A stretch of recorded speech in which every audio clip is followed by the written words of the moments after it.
The Nativity of the Lord, Saturday, the 25th of December, 2021. First reading from the book of Isaiah. How beautiful on the mountains are the feet of one who brings good news, who heralds peace, brings happiness, proclaims salvation, and tells Zion, "Your God is King."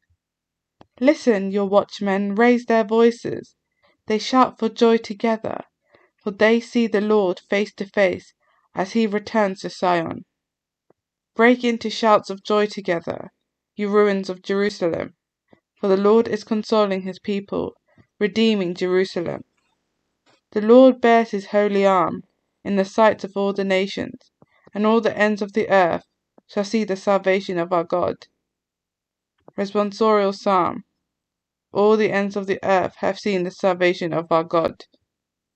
Sing a new song to the Lord, for he has worked wonders. His right hand and his holy arm have brought salvation. All the ends of the earth have seen the salvation of our God. The Lord has made known his salvation, has shown his justice to the nations. He has remembered his truth and love for the house of Israel. All the ends of the earth have seen the salvation of our God. All the ends of the earth have seen the salvation of our God. Shout to the Lord, all the earth. Bring out your joy. All the ends of the earth have seen the salvation of our God. Sing psalms to the Lord with the harp, with the sound of music, with trumpets and the sound of the horn. Acclaim the King, the Lord. All the ends of the earth have seen the salvation of our God. Second reading. A reading from the book of Hebrews. At various times in the past, and in various different ways, God spoke to our ancestors through the prophets, but in our own time, the last days, he has spoken through us through his Son, the Son that he has appointed to inherit everything, and through whom he made everything there is. He is the radiant light of God's glory, and the perfect copy of his nature, sustaining the universe by his powerful command. And now that he has destroyed the defilement of sin, he has gone to take his place in heaven at the right hand of the divine majesty. So he is now as far above the angels as the title which he has inherited is higher than their own name. God has never said to any angel, "You are my son. Today I have become your father," or "I will be a father to him and he will be a son to me." Again, when he brings the firstborn into the world, he says, "Let all the angels of God worship him." Gospel acclamation. Hallelujah, hallelujah. A hallowed day has dawned upon us. Come, you nations, worship the Lord, for today a great light has shone down upon the earth. Hallelujah.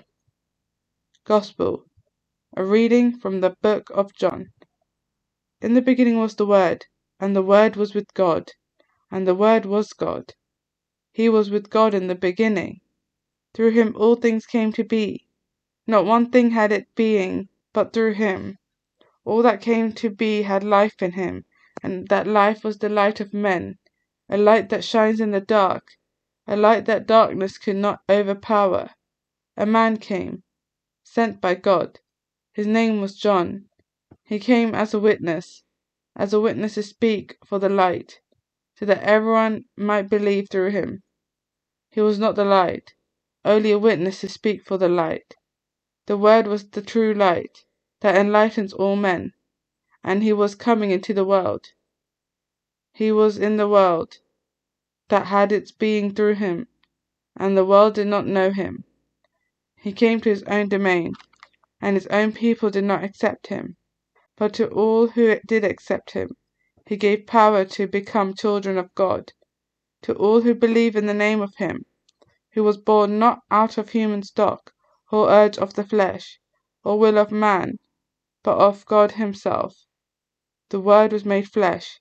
He lived among us, and we saw his glory, the glory that is his as the only Son of the Father, full of grace and truth. John appears as his witness. He proclaims, "This is the one of whom I said, 'He who comes after me ranks before me, because he existed before me.' Indeed, From his fullness we have, all of us, received. Yes, grace in return for grace. Since through the law was given through Moses, grace and truth have come through Jesus Christ. No one has ever seen God. It is the only Son who is nearest to the Father's heart, who has made him known. Gospel of the Lord.